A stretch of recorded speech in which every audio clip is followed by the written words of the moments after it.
Ralts features in the next Community Day Classic in Pokemon Go, and in this video I will be going through all of the details and the best tips to help you get the most out of this event. So the event takes place on January 25th between 2 PM and 5 PM local time, but what exactly does this event have to offer? So for the bonuses, Ralts will be appearing much more frequently in the wild, and it will have a 1 in 25 shiny rate. You will get quarter hatch distance for eggs placed into incubators during the event, lure modules and incense will last for 3 hours, and you'll get some snapshot photobomb encounters with Ralts. And as with all community days, there will be a featured legacy move that you can obtain through evolution. So you can evolve a Curlier between 2 PM and 10 PM on the day to get a Gardevoir or Gallade that knows the charged attack Synchronoise. And remember, to evolve Curlier into Gallade it must be a male, but to get Gardevoir it can be a male or a female. Evolving into Gardevoir will require 100 candy, but to evolve into Gallade it will require 100 candy and a Sinnoh Stone. And these Sinnoh Stones can be quite difficult to get, but luckily there is a way during this event to get some. So there will be a free timed research available during this event, and completing it will reward you with a Ralts encounter and with 4 Sinnoh Stones. There will be event themed field research tasks to catch Ralts, and this will reward you with additional Ralts encounters, Stardust, Great Balls and more. And there'll be some field research that will lead to an encounter with Ralts that has the special Dual Destiny background. And you can also get a guaranteed encounter with Ralts with this background from a timed research that will continue for a week after Community Day ends. And make sure to keep all of your biggest Ralts for Pokestop showcases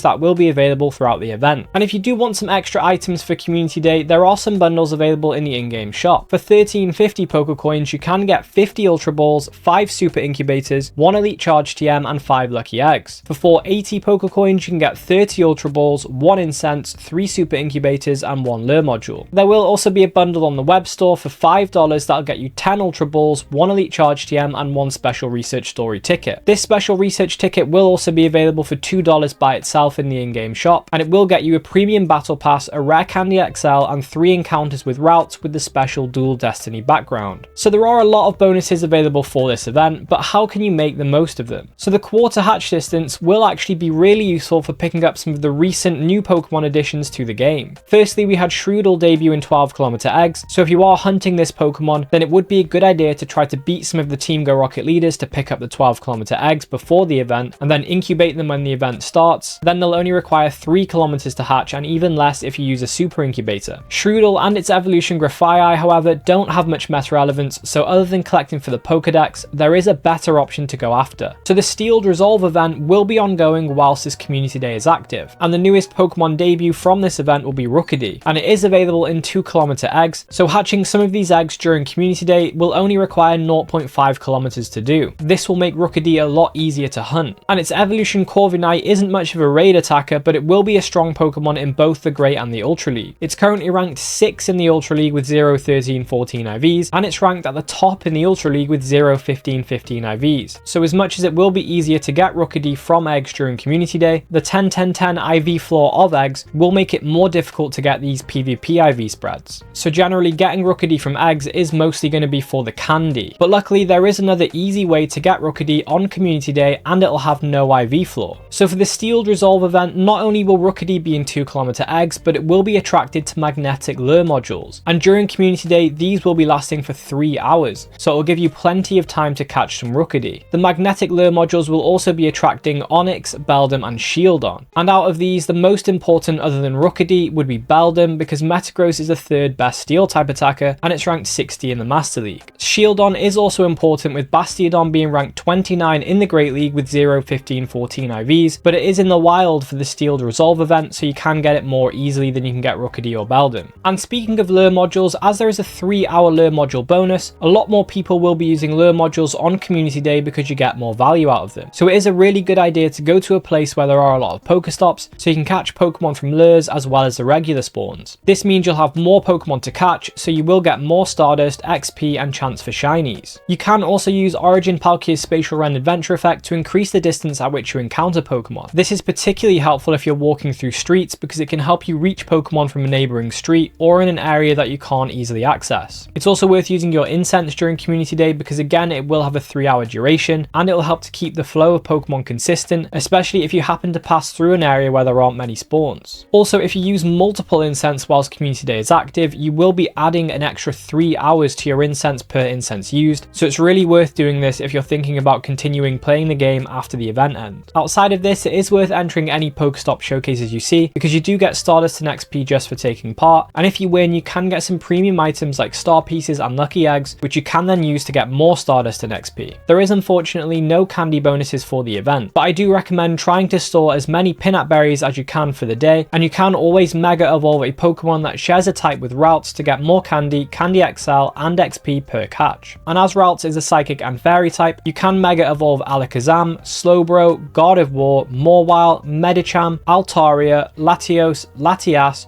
Rayquaza, Gallade or Diancie. And Mega Evolving one of these that is at the max Mega level will get you more candy, XP and chance for Candy XL. Also, if you can trade some of your routes with somebody that played Community Day far away from you, then you will get more candy and Candy XL per trade. I would also recommend having an auto catcher with you whilst you play Community Day, so you can continue catching Pokemon whilst you're driving, battling or raiding for example. So you do need 35 platinum medals to reach level 49 in Pokemon Go, and Community Days are really good events to work on a lot of medals. Firstly, with Ralts being a Psychic and Fairy type, it's a good time to get your Platinum Psychic and Fairy Tail Girl medals. With lures lasting for 3 hours, it's a good time to work on your Platinum Picnicker medal. It's always well worth putting down lure modules in highly populated areas on Community Day when there are more people playing the game. And remember, you will get 5 Snapshot Photobomb encounters with Ralts during the event, and this will help you with your Platinum Cameraman medal. And if you don't know how to do Snapshot Photobomb encounters, you just have to go to a Pokemon in your inventory or your buddy Pokemon, click on the camera icon and take a picture of the Pokemon. Then on the picture, Ralts will photobomb it, and when you get back to the overworld map, Ralts will spawn next to your avatar. And as the field research is always easy to do on Community Day, it's just catch 3 of the featured Pokemon. It can be very helpful with you getting your Pokemon Ranger Platinum medal. And generally, field research is worth doing to get Hundos or Shundos because of the 10-10-10 IV floor. With that said though, you can sometimes tell if a Pokemon does have 100% IVs just by looking at its CP value. This does however depend on the hidden level of the Pokemon, but what are the 100% IV CP values that you can look out for Ralts on the day? So from research, 100%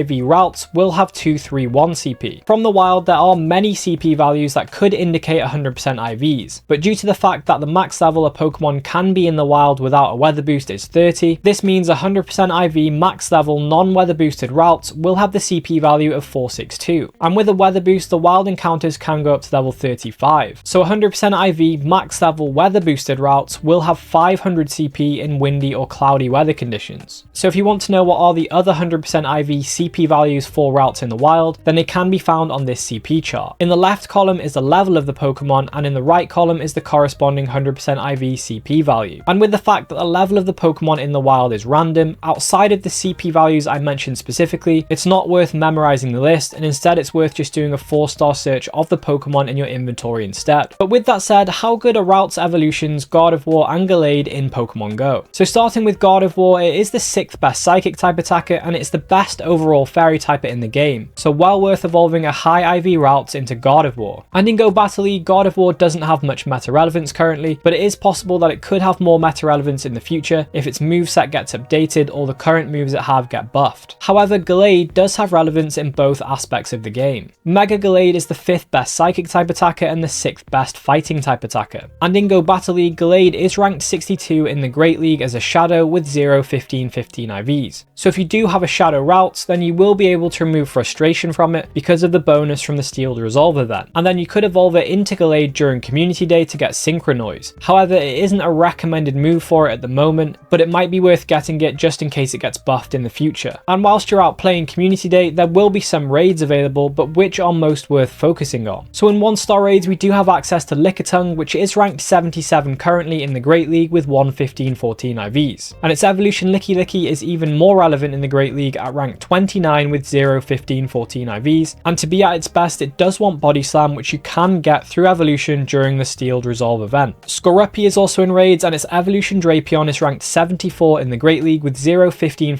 IVs, but more importantly it is ranked 11 in the Ultra League with 0-15-15 IVs. Pancham is also available in 1-star raids, and Pangoro does have relevance in each of the main Go Battle Leagues. It's ranked 10 in the Great League with 0-13-13 IVs, it's ranked 33 in the Ultra League with 0-14-15 IVs, and in the Master League it's ranked 82. And lastly for the 1-star raids we have Amora, and Aurorus is strong in both the Great League and the Ultra League. It's ranked 27 in the Great League with 0-12-15 IVs, and it's ranked 19 in the Ultra League with 0-15-15 IVs. And in 5-star raids, Dialga will be available. It's the 4th best Steel type attacker, and in its origin form it's the 5th best Steel type attacker and the 9th best Dragon type attacker. As far as Go Battle League is concerned, Dialga is ranked 42 and it is ranked 32 in its origin form. So generally Origin Dialga is a preferred option because it is more meta relevant and it does have access to Roar of Time, which does have an adventure effect that can pause the timer of premium items such as star pieces, lucky eggs and incense. However, I would still recommend raiding the altered form of Dialga for its own relevance, but also because it will provide candy for you to activate the Roar of Time adventure effect via an Origin Dialga. And if you want to know more about the Steeled Resolve event that is going on at the same time as Ralts Community Day, then I recommend checking out this video on the screen now, and I'll catch you in the next one.